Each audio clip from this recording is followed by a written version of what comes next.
This conference will now be recorded. Hi, good morning, everyone. Hope Good morning, you're Madhu. able to hear me Good clearly morning. as well as you're able to see my screen. Yes. Yes, yes. Yeah. Okay, that's great. Hope all of you are in comfortable positions.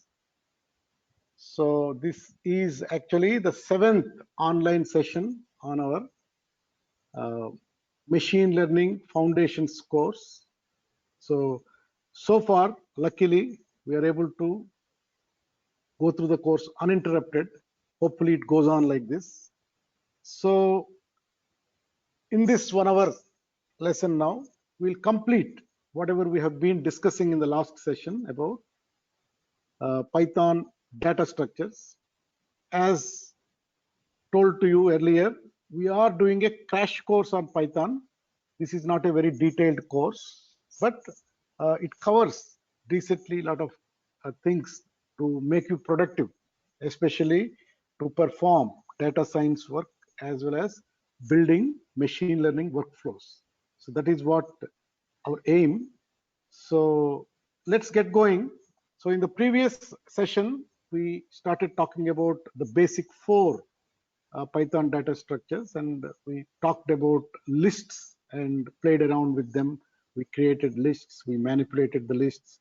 Especially, we looked at the zero indexing part because lists are basically mutable sequences of objects in Python, and they're very versatile tools we'll use a lot as we build our own machine learning workflows later. So that's why lists is a very important thing for us to master.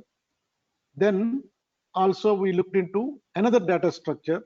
We called it tuple. And the only difference between a list and a tuple is that tuples are immutable. We cannot do any change to them. Otherwise, rest of the things are same. We can. It also is a sequential objects are stored, immutable. That is a characteristic. So we can do all this indexing and all. We have done it, and we played around it. But in our work going forward, tuples will come in picture. That's why it's very important, especially as I told you, at times to build some intelligent control flow structures, picking up some dimensions of ND arrays and then use it in a loop. Those kind of things will be coming. So understand this characteristic of tuple. Then today, let's actually move to another two important uh, data structures, sets and dictionaries. Again, sets also are not so much used except in data science for one feature of set is useful. That's what we'll talk about it. So let's move to sets and define them. So this is the third data structure we are talking about. So basically, sets in Python, they have been designed to mimic the sets from basic algebra. You can define a set or a group of sets, and then we can actually do the mathematical operations around sets, which will actually come very handy when you do little bit of probability related statistics and calculations around it. But in our projects, we will not use so much right away. But sets actually in Python, they mimic the sets from basic algebra. Okay, so sets are not used as frequently as the other three data structures, but they are very convenient for one important use in data science, that is removing duplicates. That is the usefulness of sets. Okay, basically, let us define sets. Sets basically they are unordered collections of unique objects enclosed by curly braces. That is how we define this data structure. Sets are unordered. They don't follow any particular sequence. So there is no possibility of accessing the elements in a set by indexing. We cannot do that because they are unordered. They don't follow a sequence. That is one difference from lists and tuples. Sets are unordered and they are collections of unique objects. This is the key feature of sets. They will hold only unique objects. They don't allow repetition of elements. If I put 2 elements or 3 elements in a repeated way, I can define that way, but sets will not hold those duplicate objects. They will only hold one of that. So that is how actually in data science, when we collect data, then we collect it from multiple sources, and then there is a possibility that there will be a lot of duplicates in the data, and the duplicates don't add any value to our the problem that we are solving. So as a first simple data cleaning step, we have to actually remove all the duplicates. So again, we use pandas functions. We don't go into a very low level data structures, but what typically you have some values which may have duplicates, and you read them into a list. Basically, a list allows that to have a duplicate objects. So what you have to do, you have to convert that into set by running set function. A set function on a list object, then what it happens, it will remove all duplicates. Then if you want to have the mutability and indexing capability, then you can convert back to list. That's how people do. But again, we didn't talk about mutability aspect. We only talked about unordered and unique objects. So sets, they are mutable, but not by indexing them and updating it by assigning a value. We cannot do that because indexing is not possible. But on a set, you can run some functions like add, update, remove. Many such functions are there. We can do that. So basically, sets are, in a way, they are mutable, but we cannot access the elements in a set by their indexes. That is what, keep it in mind. So sets are unordered collections of unique objects enclosed by curly braces. So let's break it. Unordered is what? Unordered is elements are not ordered, and so they cannot be indexed. So all this zero indexing, start index, colon, end index, all those things will not work if the data structure is a set. And unique, so in a set you may define duplicates, but you define it as a set, then set will remove all duplicates automatically. So it will hold only unique objects. Again, of objects. So any Python object can be an element within your sets. So including functions, other lists, custom objects, whatever, Python universe, whatever is an object, you can create a set out of those objects. Then these are defined using curly braces. If you are defining a variable, assigning a variable with some values within curly braces, Python automatically knows, yeah, it is a set, and then it behaves only like a set. And set, set, small set, set is the official object type. Okay, so let's create one set. Okay, so type in your Jupyter notebook. So we are creating, naming it as integer underscore set. You name whatever you want, but equal to open curly braces, and we are putting a few values 0, 1, 2, 3, 4. We are calling it as integer set. Okay, so you can print it, then you can type check on integer set. It will tell class set. It belongs to an object type called set. Okay, it's official type. Hope you created your own first set. Can I go forward? Yes, yes, yes. Okay, okay. So we created our first set. So basically the curly braces indicate to Python, and inside there are values separated by comma, or you can even put a list, you can put another dictionary, you can put strings, whatever you can put and make them as elements. Okay, So you can also, as I told you, we can do all the functions like length, member in, that in keyword we can use. Then using dot remove, dot update, we can actually uh, mutate it, meaning change it. All those are possible.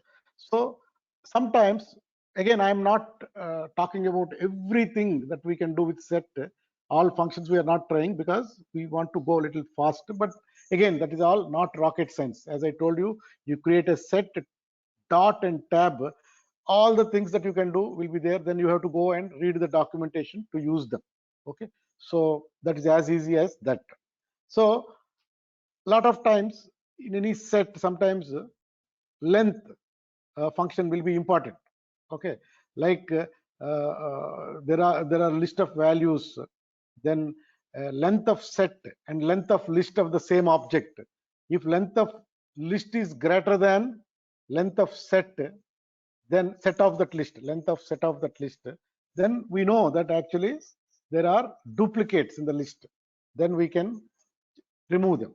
To check that, it will be very useful. So let us put length function on our integer set and let us print this set, whatever our integer set 0 1 2 3 4 has 5 elements. So here we are not using placeholders. Carefully look at the syntax. We are using the print function with 4 arguments. So the first argument is the variable name integer underscore set, that will replace our set. Then comma, because there is argument 1, comma, argument 2, I am putting a string has, argument 3 and a comma, and argument 3 I am using length of integer set. So it will replace the return, it returns the length, the 5, and comma, again string elements. So it will print. So basically here we are not using placeholders. We are passing arguments to our print statement, 4 arguments. The first is variable, there is a string, then length of integer set which returns an integer, then elements, and all separated by comma. If you type it, you will get the just the goal is to type this once and check for yourself. But length function we'll use, because to know whether a particular list has duplicates or not, we can check very clearly. Length of list is always greater than length of set of a list, because set will remove the duplicates. There is a different, if it is true for that kind of comparison, then we know there are duplicates and we have to take some action. So hope you have typed in this. Can I go forward? Yes. Yes. Okay. Okay. So let's go on. So let us create a list and set of the same series. Fibonacci list we are creating. Okay, as a list, what we are doing, we will do with square brackets. So Fibonacci series 1, 1, 2, 3, 5, 8, 13. This is a Fibonacci series. So you create as a list, and you can create as it as a set, Fibonacci underscore set. So again, 1 comma 1 comma 2 3 5 8 13. So when you print Fibonacci list, what will happen? It will print all the values. But when you print Fibonacci underscore set, 1 is repeated. So it will hold only 1 1.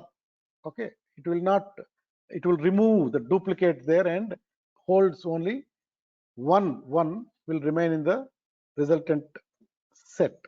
Okay, just type it and check for yourself.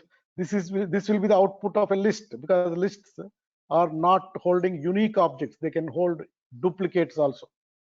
Whereas your sets you defined with duplicates, but because you defined using curly braces, Python knows it is a set type of data structure, and then it will remove that duplicate. Okay, so this will be the resultant set. Okay, so hope you tried it. Shall I go forward? Yes. Yes. Yes. Okay. Okay, good. So anyway, those who have comfortable situation with computer and able to do that, please do that so we can save time. Those who are on mobiles or not having sufficient infrastructure to try it as we are talking, at least do it later, but do it. That is the most important thing. Then you will, again, this is nothing is rocket science. Okay. Even when we do projects using whatever knowledge we are getting, that is also not rocket science, in my opinion. Definitely what is rocket science or little bit more complex is building very complex logic. To write a complex web application is a complex thing. For that we have to learn, practice more. But the programming skills that are required to be a data scientist and a machine learning engineer are little okay. You need to understand more aspects of model building and model complexity, the tactics, a little bit of maths involved in that as you go along. That is more important. That's why uh, I tell again, a lot of your developers and managers are there, but I usually talk to my testing community. I will tell them and encourage them, if you at all don't like programming, actually this is a good work. Machine learning is a good work where you can upgrade your skills, because you don't need to break your heads to write very complex logic.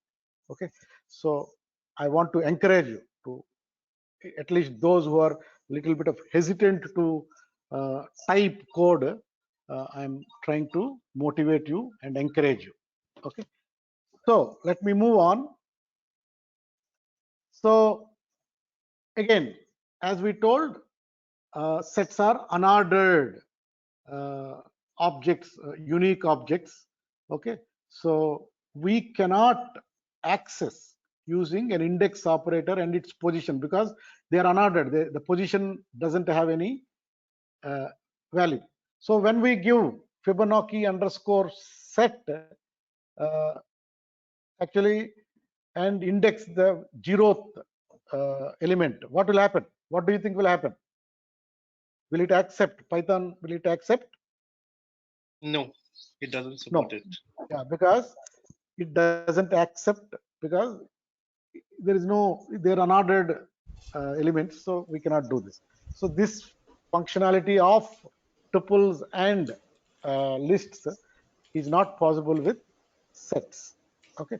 However, mutability is still there. Okay, you can actually remove, you can update, you can add a lot of such functions. Using functions you can do that. Okay. Okay, you can create sets from other data structures using the function, set function. So you create a data structure using list and you want to remove duplicates, you just use set function, convert it as a set. So here I am not creating Fibonacci set using curly braces, that whatever created Fibonacci underscore list you created, I am converting it as a set by running set function and passing argument as Fibonacci underscore list. Then it will create by removing extra one that has on the list. So this is also how we can create sets from other data structures using this set function, and in the parenthesis you have to pass on that list or other data structure. Okay, and it will convert it as Hello, Madhu. this set. Yeah. Hello. Yeah, sorry to interrupt. Is there any method to same convert any set to list also? Okay, you can try that. Now whatever you have created a set, you write list Yes. of set of that. Yes, we can do that. Okay, why Okay. we have to do that? Because of indexing will come, like the same Yeah. thing. Now Fibonacci set is there now, you otherwise list set of Fibonacci list you do. So just put a list and another parenthesis, pass set of Fibonacci list, then the resultant will be list, then it will be indexed. You can access through index, it can be done. Okay, so basically you have this Fibonacci, do a list of set of your Fibonacci underscore list. Okay. Then Thanks. what happens is this resultant, let's say you are equating to A, then A will become a list actually. Then A with index operator, you can access and do that because the functionality of A is actually a list now. Okay, we can do that. Hope it's clear. Yeah, it's working. I checked. Thanks. Okay. Yeah. So now another, especially we will not use it in our, at least in this work, but actually when you do maybe some more complex probability theory, these things will be useful of doing a little bit of set algebra. But the primary functionality of this set data structure is to be able to do some basic set algebra on some objects. That is the idea. That's how in the SciPy kind of thing or NumPy, inside the NumPy, a lot of this usefulness of this mathematics will happen while designing new kind of algorithms and all. So sets have their own operations. All of us know there is this set A and set B. We can do a union operation, A union B, that kind of operation. And then there is A and B, we can do have an intersection operation. So A intersection B. Then there is a difference, A difference B or B difference A. These kind of things what we learned in 10th class or intermediate, that kind of basic set algebra can be done. So basically union is performed through this function set A dot union of, in the parenthesis, set B. Then it will do the A and B union. Or you can also use this pipe operator, set A pipe set B. Then it will create a resultant set which has the union. Basically union is what? Set A has some elements, set B has some elements. Some common elements are there in set A and set B. They will be coming once, but all otherwise it will hold all the elements of both sets with removing duplicate. That is what union does. That intersection is in set A and set B, there are few common elements, only those things will be coming as a resultant set. Difference is basically based on which one you are putting, set A minus set B, and set B minus set A will provide different results. Set A minus set B, what it will do, whatever there are in set B which are in set A, they will be removed in set A. The remaining set A will be presented to you. Or set B minus set A, what they will do, in set B, they will remove all the things that are there in set A, and the resultant remaining set B will be there. We'll go through that and see that. So, but basically these set operations, basic set operations can be performed if your data structure or object is a set type of object. So let us create these two. I think already we have. So anyway, new things we are doing. So one set I am doing powers of 2. Okay. So 2 to the power of 0 is 1, 2, 4, 8, 16. One set I created. Another set I am creating, Fibonacci set. Already you created 1, 1, 2, 3, 5, 8, 13. So now let us do a little bit of mathematical operations on this. So set, let's say this is A and B. Union is, it will remain 1. It is there. So 1 will be there. 2 will be there. It will hold 1 and 2.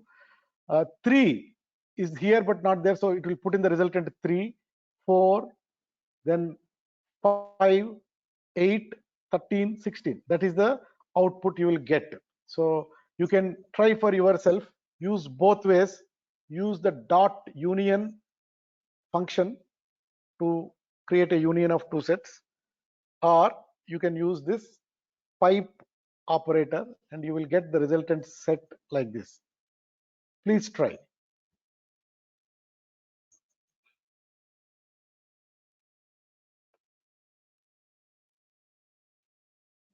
Tried it? Yes. Okay, good. So let us go, and these two sets are there now. Let us do an intersection. Okay, so basically intersection will do only like it will keep common ones. 1 is a common one, 2 is a common one, 8 is a common one. Rest of the things are not common between A and B. So it will keep only the common elements in the resultant operation. Okay, so let us do that. So basically we can do using this dot intersection function and pass the set B to that. That is one way. Or you do ampersand between A and B.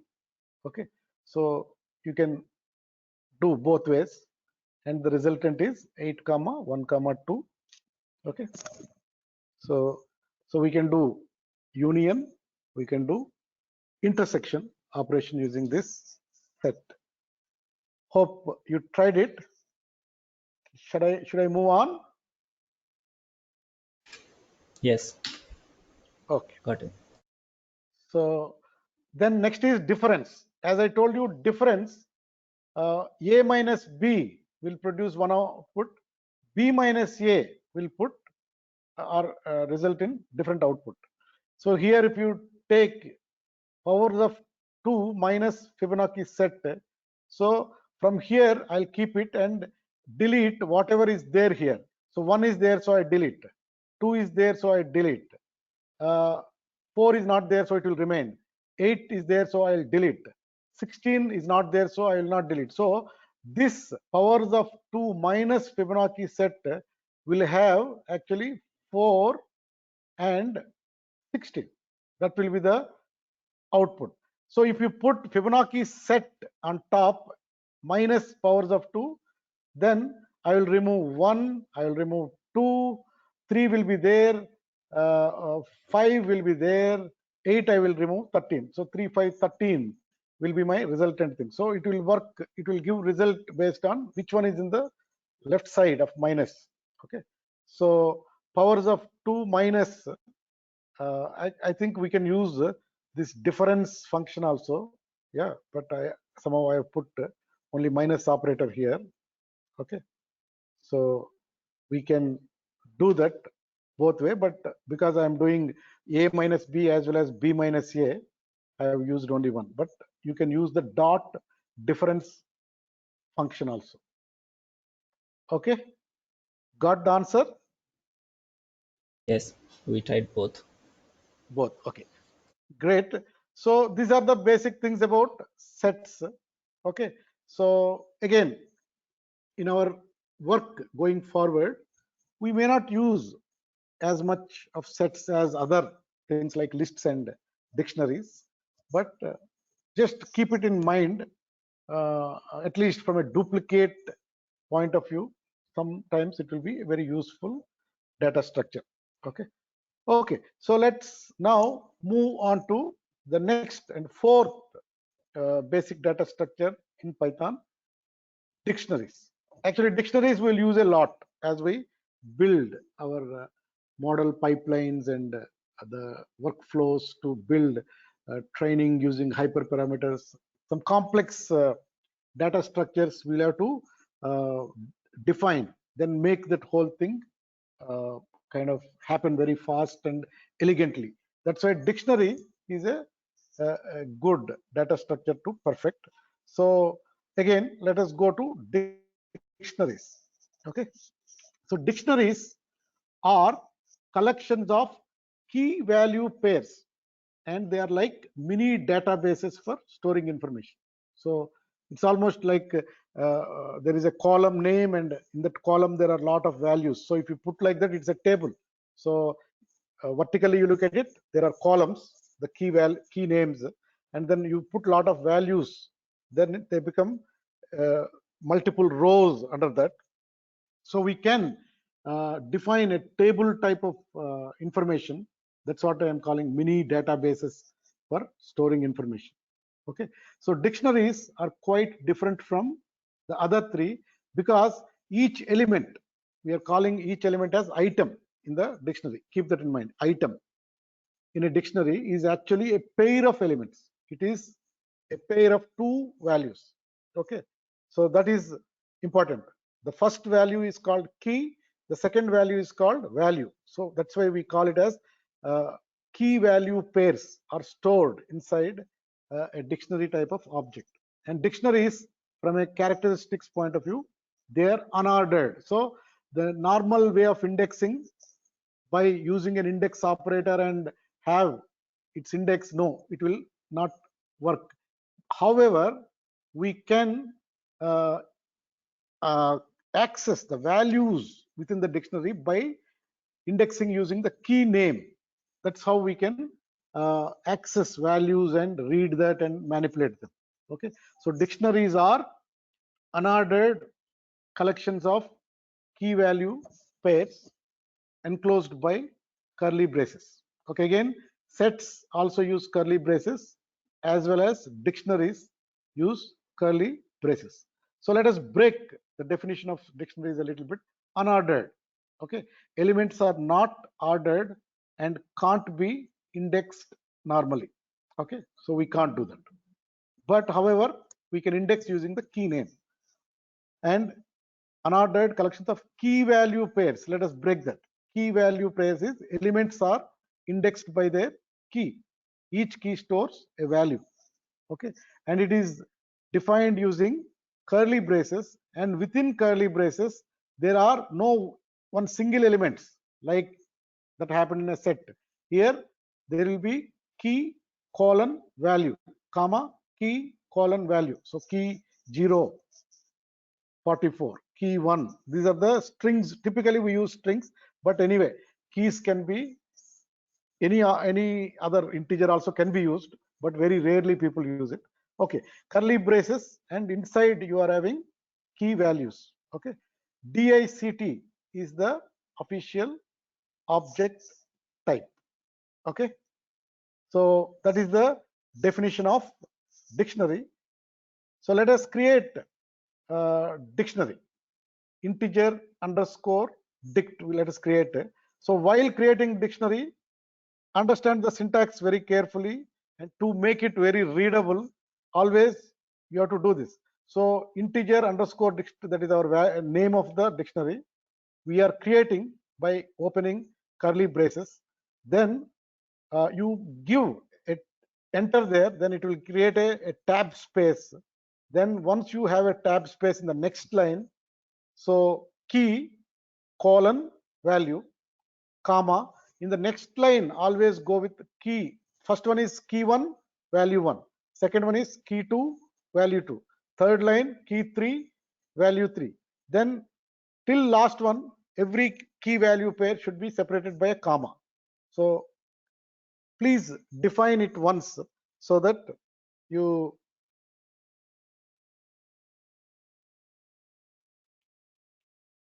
okay, tell me once you are done.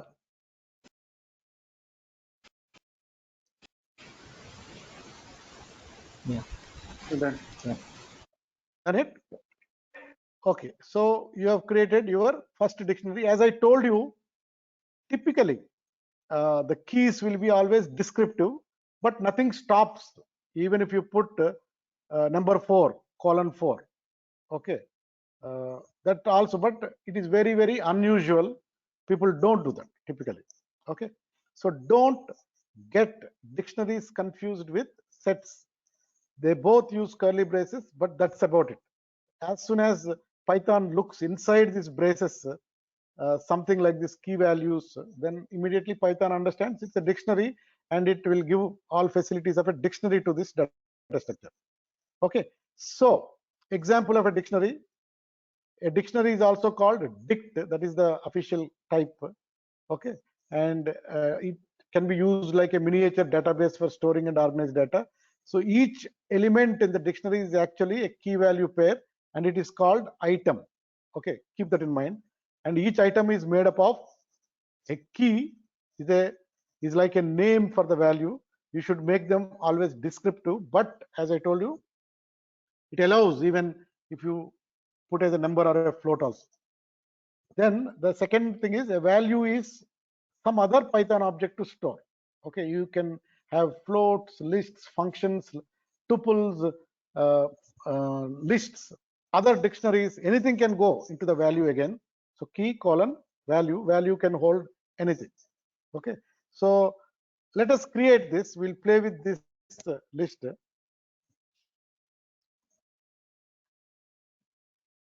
Okay. So let us create this dictionary. My underscore dict. Okay. Here again, just to play with this, there is a very famous science fiction book. Okay, that is called Hitchhiker's Guide to the Galaxy. Author actually is not Dougie Adams. Actually, author is Douglas Adams. In that book, he talks about a number 42 as a very mysterious number. Okay, so we are capturing that as a dictionary. So this dictionary has 3 items. Okay, first item is the key is string title, value is again the name of the book, again a string. Okay, the second key is again author of the book. Okay, as a string, I put here, that is the column name of that, and author's name Dougie Adams. I didn't know his full name, so I told Dougie Adams. Okay, I may change that. Then in that book there is a lot of reference for this 42. That's why I used 42. Otherwise, as I told you, keys will not be usually numbers. Keys will be more likely descriptions like title, author, year of publishing, those kind of things. Okay, but still we created this dictionary, so we want to manipulate and understand the functionality of dictionaries. So anybody typed this? Yes. Okay, so we have 3 items in the dictionary. So we have created 3 items: title, a string, author, a string. 42, just for showing that 42 can be actually also added in case required, an integer key in my dictionary. This is very unusual, but we have put it. So you have created it. So let us play with it, some functionality of dictionaries.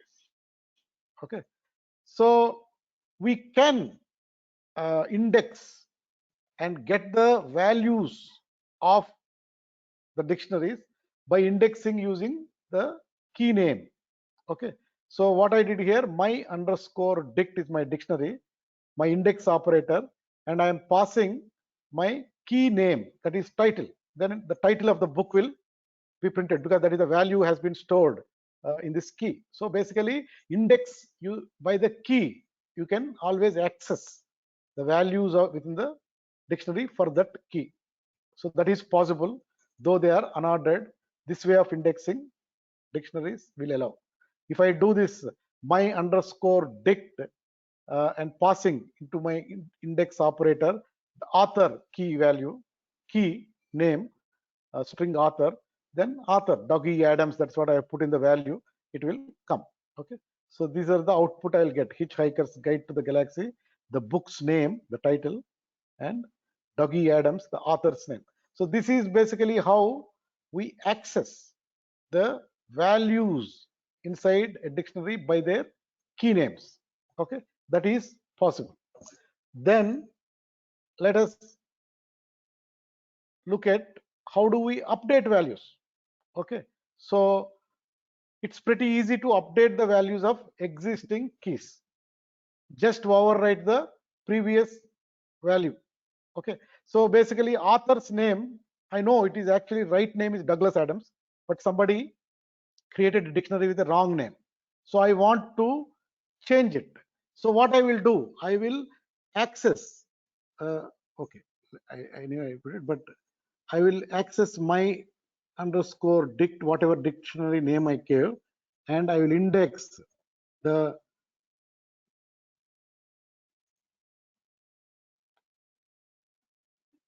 author. Okay, so and I will give the right name. Okay, Douglas Adams instead of, then it will automatically update. Okay, so I can assign a new value by accessing the particular value by the key, and then the name got changed. It is as easy as that. So we can update values. Okay, so it is a mutable. Basically, dictionaries are mutable. Dictionaries also are providing a different way of indexing. So it's possible. Then let us do, as we have seen, values can be any other Python object, especially the third item we have defined is 42 equal to a list of two strings. One first string is a number and the second string is the answer to 40 plus 2 equal to question mark. These are the two strings we have put in as values, as a list for our key 42. Let's say I want to append another whatever number 42 actually equal to, it's a mysterious world, that's what we told. We want to add another string. Just what we have to do is that, because my dict, if you look at that my dictionary, and if I access my 42 by my key value, I know this is a list. So basically I can, when I do this, it will bring me my list.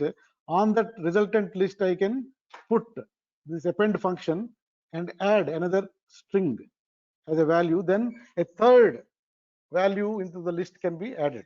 Okay, let's do that. So basically we want to add the third as the answer to the ultimate question of life, the universe, and everything. In fact, the book is very famous because of this number 42, where he keeps on talking about 42 is a great number and it is the answer to the ultimate question of life, the universe, and everything. So let us put that 42 into our third item.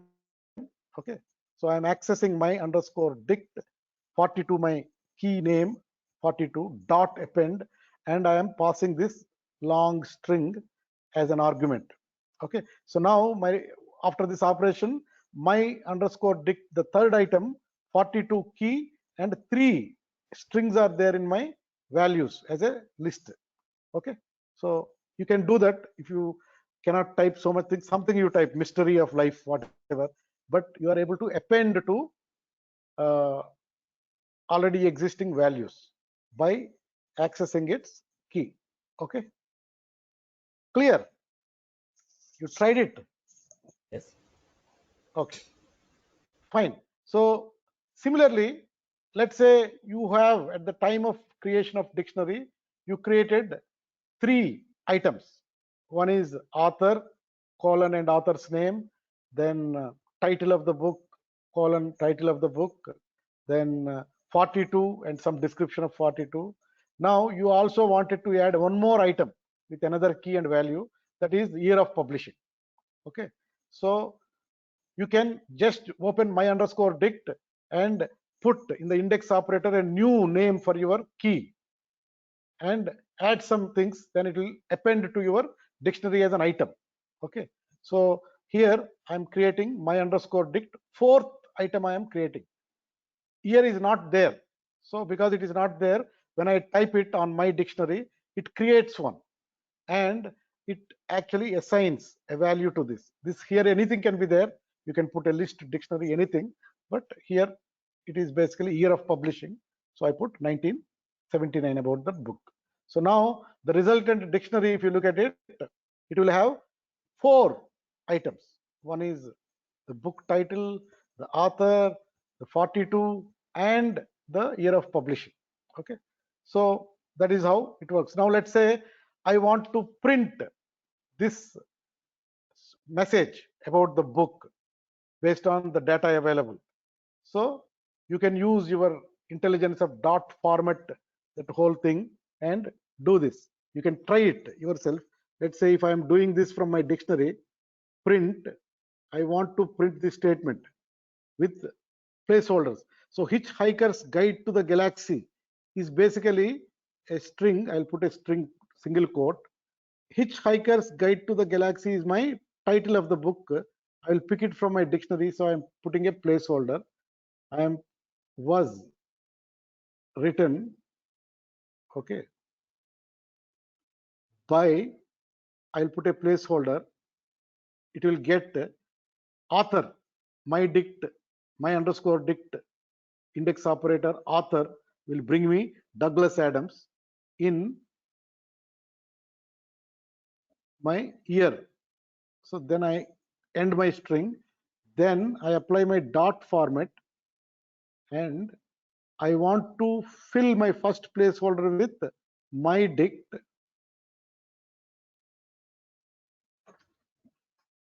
title.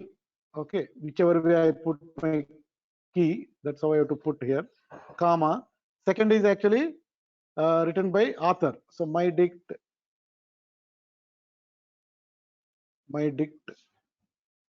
author. Okay, and the third one is my dict year. Okay, then whatever the statement can be printed. So you can try yourself.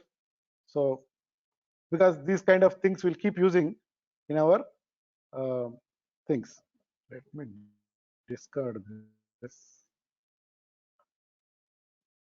Okay, you try this.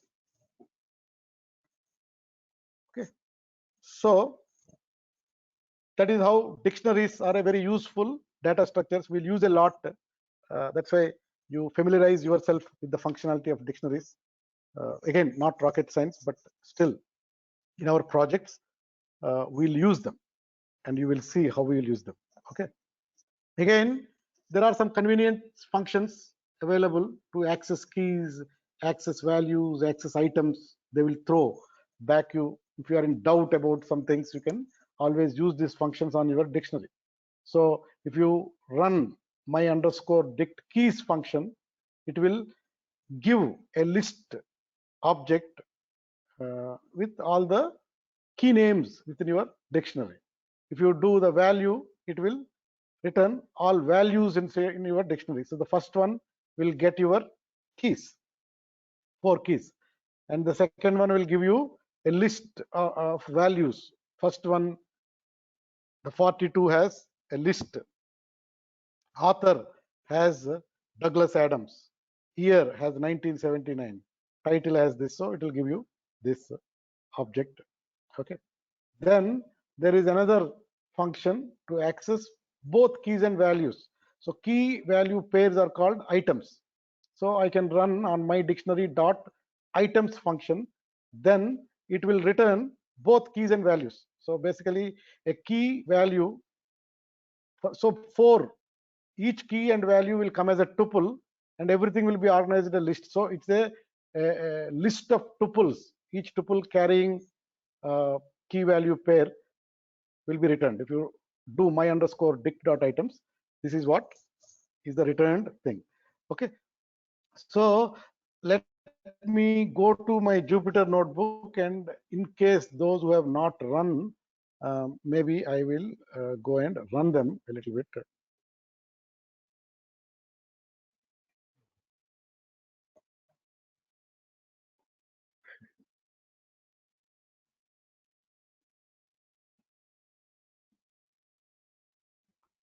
Let's say this is my integer set. Okay,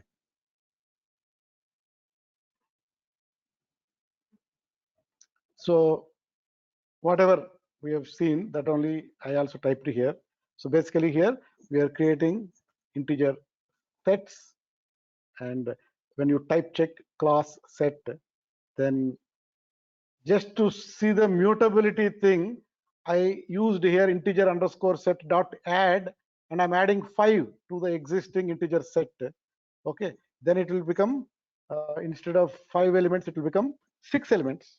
Okay, then I am checking the elements length because I added one more. Actually, I have 6 elements, whereas when you tried it was only 5 elements. So again, we have done this to check our not having duplicates in a set, so it removed here. Then we cannot access using index operator, it will throw an error. Then we can use a set function on a list to remove duplicates. So I created a Fibonacci list and I ran my set function on that. Then I did this, so it came. So let us say I want to actually convert this Fibonacci set to list. Fibonacci underscore set. Okay. I am converting this back to this and print. Then it will convert into set. Now here I can use whatever, let's say this is whatever resulting thing I put A, then I can do the indexing, all that we can do. Then anyway, to do this, our algebra, we created this too. Then we did a union operation, we know that. Then we did an intersection operation. It can be done with an ampersand as well as dot intersection function. Then we also did this difference, a minus b as well as b minus a. These are all the things we did. And let's go to, let us say, where is my dictionary? Okay. We created a dictionary like this, and then class is dictionary. Okay. Then we created a new dictionary to play with this. So we have indexed using title and author. We got those things. Then we actually, Douglas had updated. We did updated. We just accessed author. We give a new value, so it got updated to Douglas Adams now. Then 42, we gave a value of using a list of 2 strings, and we appended another string to that. Okay, third in the list. Then added a new item itself for here. Then we have used this printing. Okay, so these are the things we have done in the thing.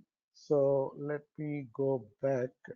Okay, so any questions?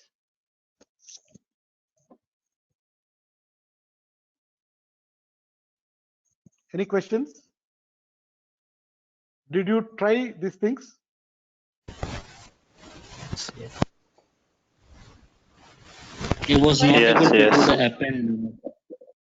What is that? Please come again. Append one I could not. The cannot append do? I could not able. Yeah, let me put it back. So basically, we have one item 42, which value is a list of 2 strings. Okay, so to that I'm accessing my underscore dict by that key name 42, because we gave 42 there. Then it will return my list. Value is actually a list now with 2 strings. Okay, to that I'm adding the third string. Okay, so basically in the first my underscore dict 42, we have only have a number, 1 string, and the second string is the answer to 40 plus 2 equal to question mark. These are the 2, but I am adding the third value string to that list by running on this dot append function. Okay, and argument I am putting the long string here, that is the answer to the ultimate question of life, comma, the universe and everything. Anything we can put, just to, we are taking the book reference, so we are using the same big long sentences, but you can type it as this is the mystery of life. Okay, so third string will be mystery of life. Did you see this now? Now it works. I was using one extra brackets, so Okay, could not. okay. So some typing is typing has to be very clear. That's why we have to practice also. Otherwise, there will be no big problem. Always look at your parentheses, your strings, when quotes, double quotes, those things you have to be careful. Otherwise, there will be no problem at all. Okay. And as you practice, you will be very easily typing. Your mind, your fingers, they reach, and on the keyboard, everything happens perfectly. It's only a matter of practice. Okay, so so basically we covered these things now. So in the next session, that is our Friday session, before Friday session, I will send you 4 files. So you create one folder in your computer I'll keep sending you some sample data sets now onwards. Okay, so keep them in a folder, some folder, because you have to keep on accessing it. Maybe create a folder in a very simple path so that you can access it very easily. And then whatever I keep sending, I'll send a mail to all of you with those attachments. Then you download them and put it into the folder, because in the next class, whatever dictionaries we have learned so far, we will start building an exercise. Once that exercise is completed, then we will go to the functions and flows, and then we'll extend that exercise, and then we'll learn actually NumPy and Pandas as a standalone topics. That is how this whole course is going to go, especially this Python crash course. So, but whatever time we are allocating it to this, let us at least build some basic skills to build, work on data science projects as well as build machine learning models. I guarantee you, if you follow this, there'll be no doubts, because it is not that complex really. If it is very complex, even I cannot explain. So if I am able to explain, means it is not complex. Keep that in mind. Okay, so with that, let us close then. So have a wonderful day and learn, have fun. I will send this recording as soon as it is ready. So bye bye everyone. Thank you. Thank you, sir.